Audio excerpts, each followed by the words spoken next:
श्री कृष्ण कह रहे हैं ये 26 लक्षण जिसमें हो वो देवी और देवता होता है।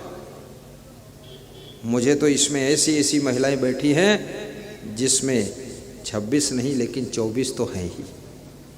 ऐसे ऐसे पुरुष बैठे हैं जिसमें 26 नहीं लेकिन 20 तो है ही, क्योंकि पुरुषों में थोड़ा लक्षण कम होते, कुलक्षण ज़्यादा है।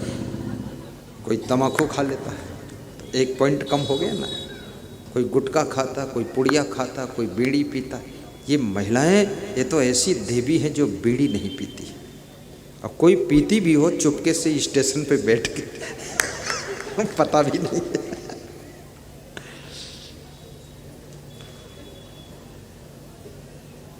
तेजा क्षमा धृति शौचम अद्रोहो नाति मान्यता भवंत संपदम। कृष्ण कहते हैं अर्जुन ये 26 लक्षण जिसमें होते हैं वो देवी देवता होता। कौन? अभयम, एक तो अभय होना चाहिए, भय ना हो। भय किसको नहीं होता? जो गलत नहीं करता उसी को भय नहीं होता, जो गलत नहीं सोचता उसी को भय नहीं होता। आप गलत करो न करो, लेकिन गलत अगर सोचोगे तो भी भय लगेगा। जैसे यहाँ बैठे हैं आप सोचो कि सत्संग छूटने के बाद मैं किसी के जूते चुराऊंगा। चुराया नहीं है, खाली सोचा है।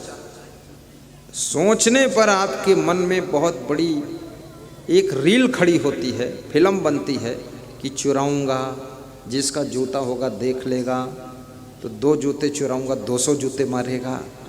अब ये सब अंदर अंदर रील बन रही, कल्पना चल रही। तो मारेगा, पकड़ लेगा, अपमान करेगा। अब भय पहले से लग रहा, अभी चुराया नहीं है, मन में सोचा खाली। मन में गलत सोचने से भी भय का जन्म हो जाता है, और मन में अच्छा सोचने से निर्भयता और प्रसन्नता का जन्म होता है। जैसे आप बैठे हैं, आप सोच रहे हैं मन में कभी सत्संग बंद होगा, फिर आरती करेंगे, आरती में दक्षिणा डालेंगे और गुरु जी के चरण छूने जाएंगे, माला पहनाएंगे। सोच रहे हैं कि या कुछ नहीं है, लेकिन आपका मन प्रसन्न हो रहा है। क्यों?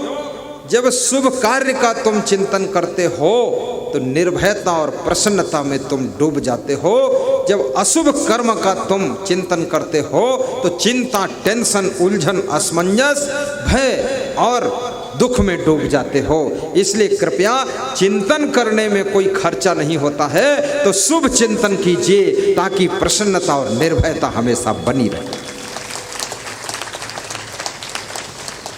श्रीमद् भगवत गीता पर मैंने 8 दिन प्रवचन किया था मनावर में, डिस्ट्रिक्ट धार, मध्य प्रदेश में।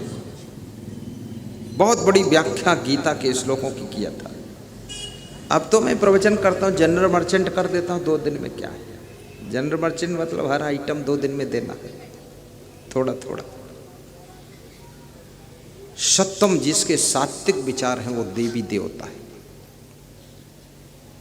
संशुद्धि, जिसका अंतःकरण शुद्ध है वो देवी देवता है।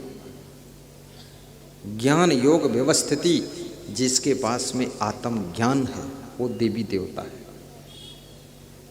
और जो योग साधना करता है, योग का मतलब अपने इंद्रियों को बस में रखता है। योग का मतलब हाथ पांव घुमाना नहीं, सांस वांस फेंकना नहीं, ये सुन्न फुन्न ये तो कोई कर सकता है। कपाल भाती कपाल ठिकाना नहीं है, कपाल भाती कर। ऐसे योगा करने से शरीर स्वस्थ रहता है। और सबसे बड़ा योगा दौड़ना। 1 किलोमीटर दौड़ दो, सब योगा हो गए। जब हफ जाओगे कपाल भाती स्टार्ट हो जाएगी। कपाल भाती यही तो। अब हफ्फे उफ्फे नहीं हो, कमरम बैठे कर रहे हैं, क्या मतलब है? फालतू काम। दौड़ दौड़ के घर में काम करो, वही सब योगा हो जाएगा, कपाल भाती हो जाएगी। तो XYZ 26 लक्षण देवी देवताओं के। और दैत्यों के क्या लक्षण हैं? दंभो दर्पोभिमानस्य क्रोधा पारुष्यमेव च अज्ञानम च अभिजातस्य पार्थ संपदम आसुरी। जो दंभ करता है, दिखावा, वो दैत्य है, राक्षस है। दर्प माने जो घमंड करता है, अभिमान करता है जो, और जो क्रोध बहुत करता है, हर समय गुस्सा में रहता है, वो राक्षस है। और जो अज्ञानी है वो राक्षस है। और जो बहुत कठोर बोलता, गालियां बकता है, जिसकी वाणी मधुर नहीं है, वो राक्षस है। कृष्ण कहते हैं अर्जुन ये राक्षस के लक्षण है। इसलिए याद रखना, अपने घर में मीठा भी बोला करो, प्रेम से बोला करो, कम बोला करो, थोड़ा बोला करो और कम खाया करो, संतोष कर लिया करो, गम खा लिया करो, सह लिया करो। और अपने मायके में फ़ोन बार बार मत किया करो, ससुराल को डिस्टर्ब मत किया करो, अंग्रेजी मत बोला करो, हिंदी समझ लिया करो। और अपने पति को धमकाया मत करो कि मैं चली जाऊंगी। मैं बचपन में एक गीत सुनता था, वो कैसेट में बजता था हॉर्न में, कि मैं पेड़ पे चढ़ जाऊंगी। तो उसका पति बोलता था पेड़ को आरा से कटवाऊंगा। तो उसकी स्त्री बोलती तो मैं कुएं गिर जाऊंगी। तो बोला फिर रस्सी से खिंचवाऊंगा। तो मैंने कहा ये क्या कर रही है औरत, ये कुएं क्यों गिर रही है? मैं छोटा था, 8-10 साल का, तब ये बजता था कैसेट में।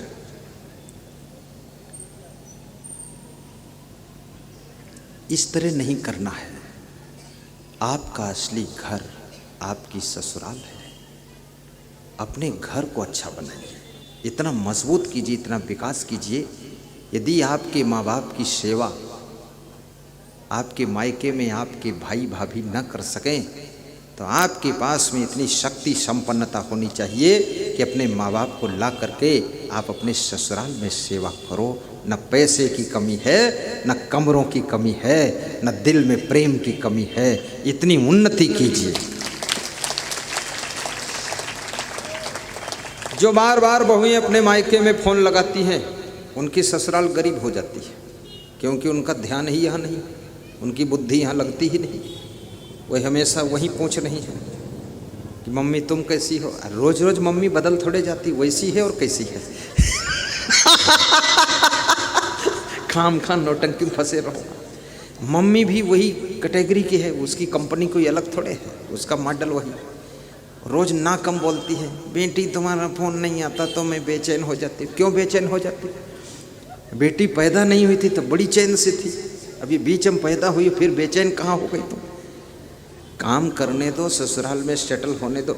जो साधु अपने घर से बार बार फ़ोन लगाएगा, घर में बार बार बात करेगा, मम्मी से, पापा से, भाई से, भाभी से, और घर के सिस्टम को समझने की कोशिश ज़्यादा करेगा, वो साधु आश्रम का विकास नहीं कर सकता।